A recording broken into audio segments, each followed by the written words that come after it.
Carmelita's just as angry as ever. She's really quite lovely when she's angry. And that Constable Neyla, was a reference to the Claw Gang just a slip of the tongue, or an intentional clue? Either way, it's our only lead on the missing Clockwerk Parts. Clockwerk. He was consumed with jealousy for the Cooper clan's thieving reputation. Is it inappropriate to refer to him as a monster? No, not at all. What kind of person stays alive for hundreds of years with the express intention of wiping out a rival's family line? Imagine the hatred fueling that first decision to replace his mortal body with soulless machinery. Ultimately, it did the trick. Clockwerk lived on. He caught up with my parents, and I wound up in an orphanage. It's there that I met my pals, Bentley, the brains of our outfit, and Murray, the brawn. They turned out to be all the family I needed. 2 years ago, I'd thought I'd finished it. How naive to think I could so easily put an end to that kind of hatred. And now he's back. In pieces, sure, but the threat is real. Does the Claw Gang even realize what they've stolen? I don't know what's in my future, but I won't let it be a repeat of my past.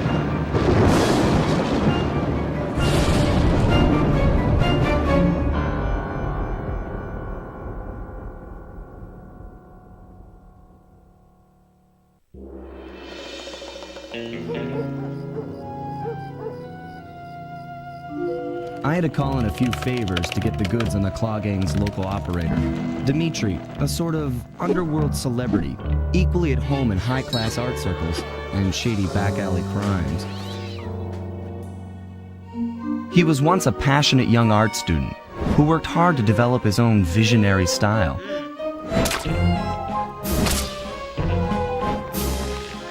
Unfortunately, the art world wasn't quite ready for his kinetic aesthetic.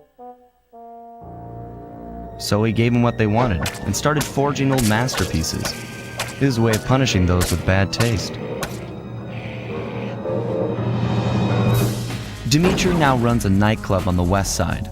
The thumping music, colorful light shows, and a hint of danger lure in chic young patrons from far and wide. And it's here, hidden somewhere, where we'll find the Clockwerk tail feathers. What Dimitri plans to do with the Clockwerk part is beyond me. But those plans end tonight.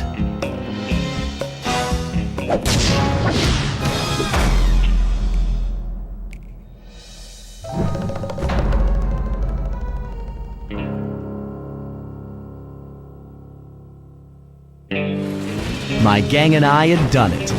The Clockwerk tail feathers were ours, and Dimitri's counterfeiting operation was ruined. Due to the untimely arrival of Carmelita, my escape got a little tricky. Angry at having just missed me, she took it out on Dimitri, shutting down the nightclub and throwing the frustrated forger behind bars.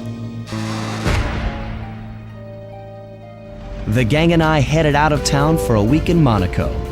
Bentley wanted to try out his new card counting formula, and I figured the team had earned themselves a well-deserved break. Another Clockwerk part had surfaced in India, so the boys and I loaded up the van and zeroed in on our next target, a mysterious spice lord known as Rajan. A self-made man who grew up poor on the streets of Calcutta, he started his life of crime selling illegal spices in the black market, eventually growing his small outfit to a sizable operation, and earning himself a seat in the prestigious Claw Gang. He's since crowned himself Lord of the Hills, and while he goes to great lengths to convince others of his royalty, it's mostly to convince himself. True to form, he's holding a lavish ball in his newly purchased ancestral palace. The reason? To show off his latest acquisition, the Clockwerk wings. The symbol of my enemy. If you saw the wings silhouetted against the night sky, it was already too late for you, especially if your name was Cooper. Rajan believes displaying the wings will bring him prestige, and maybe they will. but they're also bringing me.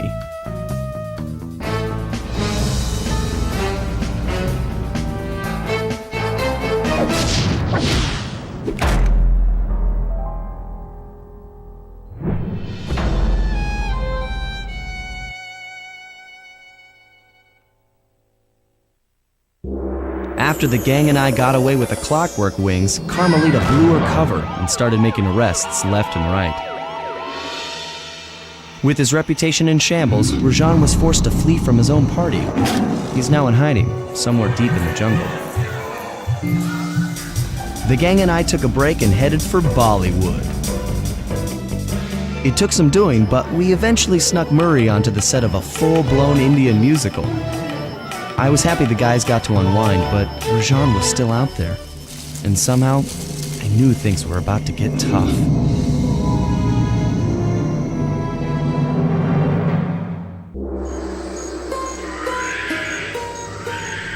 It took some detective work, but the gang and I managed to track down where Rajan had gone into hiding.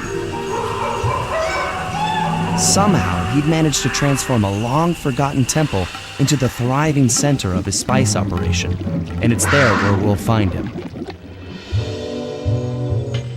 The jungle, too thick to drive through, forced us to walk the long distance to our target. We ran into a few problems along the way, but pushed on. For the temple was more than just Rajan's hideout. It was also home to the Clockwerk Heart. A pump so strong and tireless, it could increase spice production tenfold. Good for Rajan, but awful for the rest of the world. Hope he's not counting on that heart too much, because tonight, it comes home with me.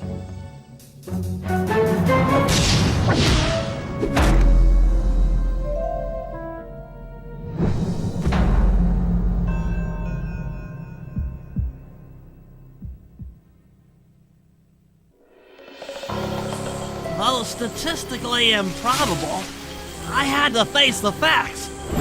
Neyla had betrayed us, my teammates were captured, and I was all alone. While intellectually inferior, Sly and Murray had always been a rich source of sociological interest.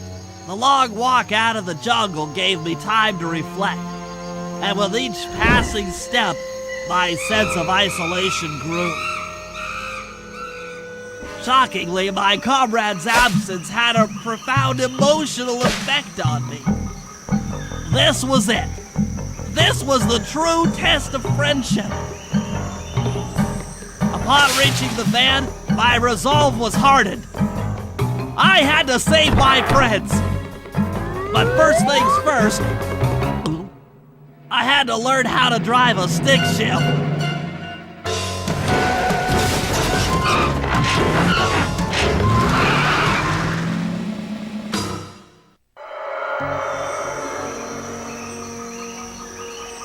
It took a sleepless week of data crunching, but I eventually tracked down the location of my friends, locked away in the mysterious towers of Prague.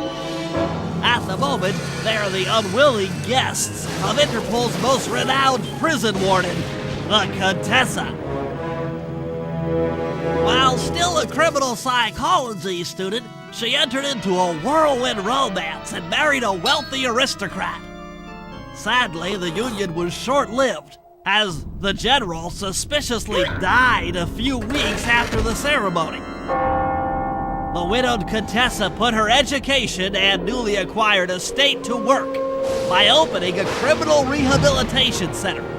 Her pioneering use of hypnotherapy has produced some good results and subsequently earned her a prominent position within Interpol. My friends are locked up somewhere in the clinic and are slated for the Contessa's Good Samaritan brainwashing. If I don't bust them out soon, they'll be working a 9-to-5 job selling shoes, and I'll be out two best friends.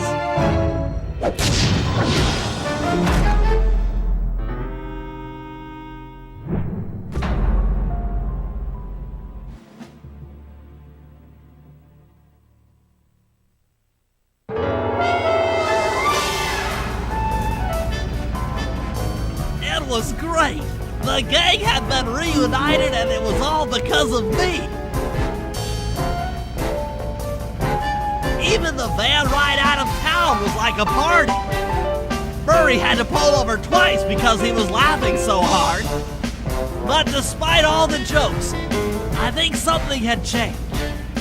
Since childhood, the three of us had never been apart, and our recent isolation gave us all pause for thought. Needless to say, we took a few weeks off before getting back to work. And for the first time in my life, Murray let me drive.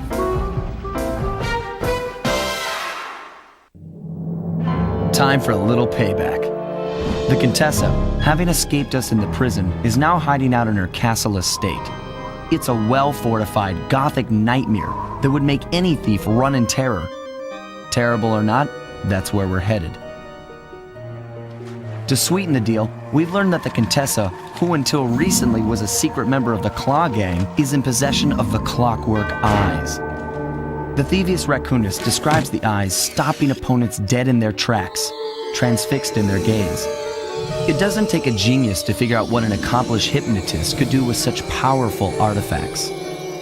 News of the Contessa's corruption has spread to Interpol. Constable Neyla, being closest to the case, was granted a cash allowance to hire an army of local mercenaries. It looks like we're walking into a full-scale war. But we have to act now, before things go from bad to worse.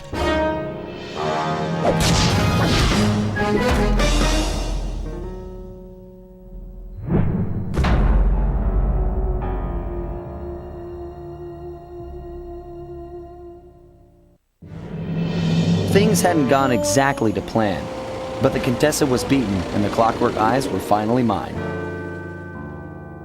The Contessa was arrested and brought to trial for the crime she committed while working for Interpol. Their PR damage control went one step further by promoting Neyla, the hero of Prague, to the rank of captain.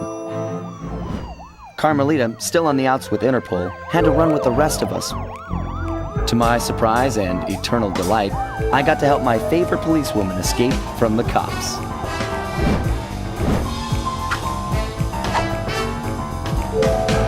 I tried to put it all out of my mind. This claw business was spiraling out of control, and I knew that my gang was at the center of it. We'd be back in action soon enough, but for now, well, we just laid low for a while. Following the trail of spice shipments, we made our way up to Nunavut Bay, Canada, the secret hub of Jean Bison's shipping empire. As a young man, he trekked across Canada to strike it rich during the gold rush of 1852. An avid prospector, he took some chances and ended up buried alive in an avalanche.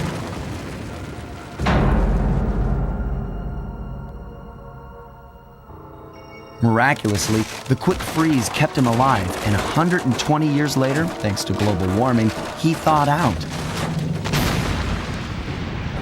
A product of his time, he dreams of taming the wild north, damming every river and chopping down all the trees, with progress delivered at the sharp end of an axe.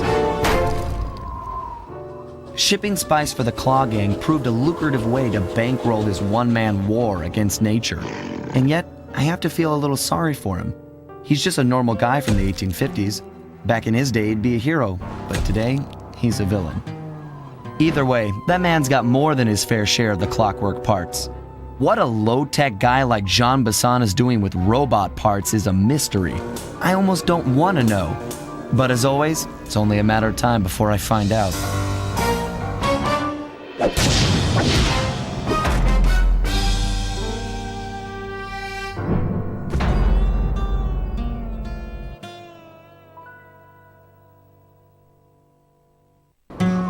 The gang and I had pulled off the impossible. We'd successfully robbed all of Jean Bison's iron horse trains, and we were walking away with count them, 3 Clockwerk Parts. And as a bonus, we shut down spice distribution in all of North America. Needless to say, we were pretty pleased with ourselves. Can't say the same for Carmelita. Once again, the framed policewoman had to run from the cops, which was fun at first, but I'm starting to feel a little sorry for her. I mean, what if they replaced Carmelita with someone else? I don't want another cop on my tail. She's a big part of why this is all fun.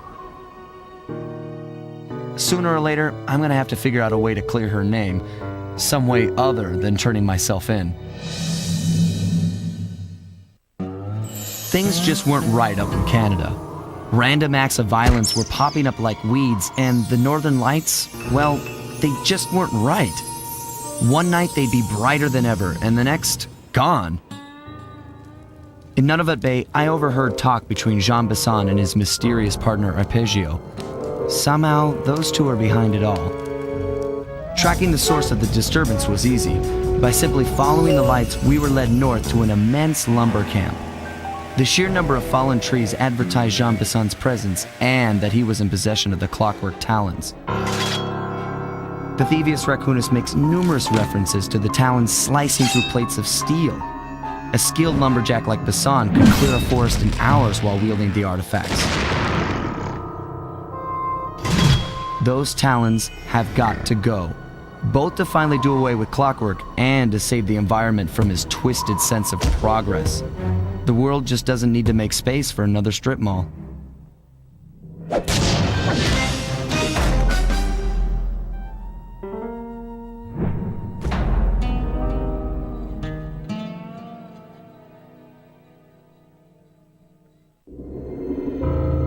As we shut ourselves into the Northern Light Battery, it became black.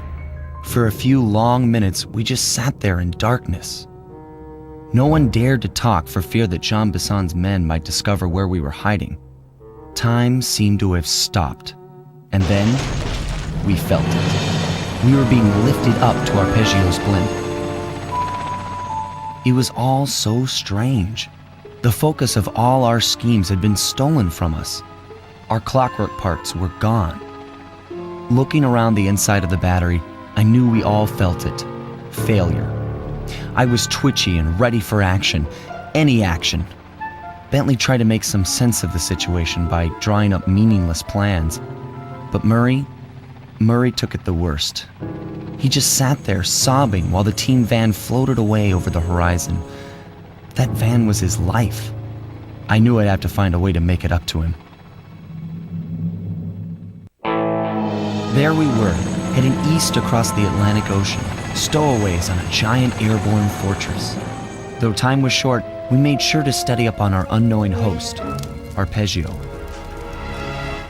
While attending a prestigious boarding school, the young Arpeggio excelled in all subjects, but he never managed to keep up with the other boys physically.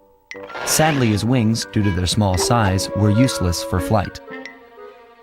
Furious at his feeble body, he focused his powerful mind to search for a cure in the works of the Italian Renaissance masters. Their notebooks provided the springboard for this sinister young genius, and it wasn't long before the Claw Gang took him on as chief inventor. His talents must have been at work repurposing all the clockwork parts for their criminal schemes, and now this mastermind is in possession of all the parts. It's only a matter of time before he puts them back together. And when that happens, well, I'm not gonna let that happen.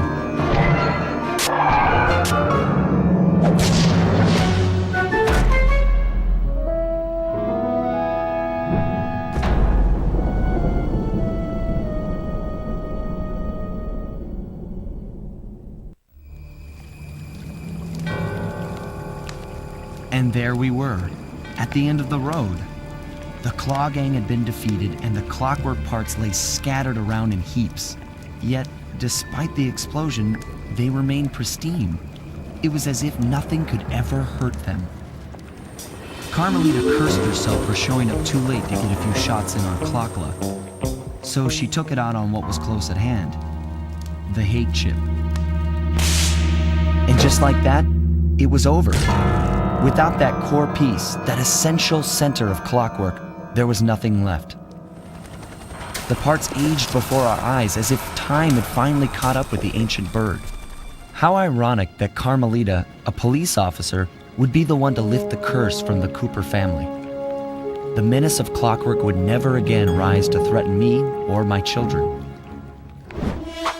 True to her nature, she informed us that we were all under arrest.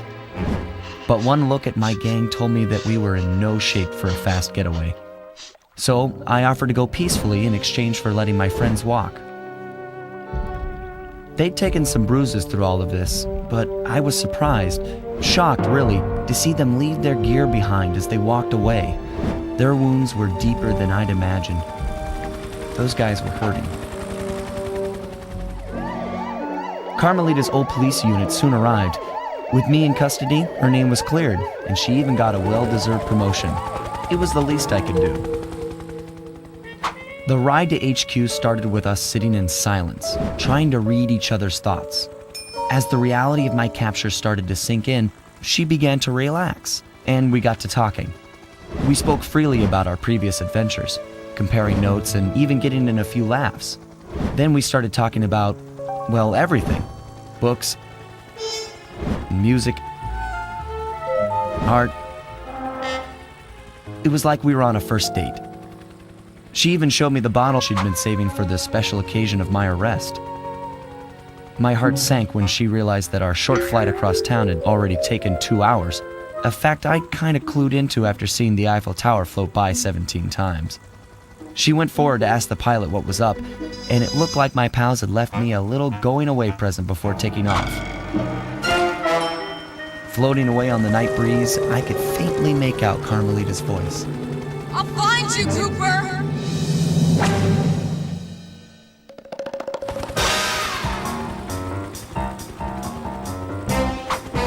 I'll be seeing you soon, Ringtail.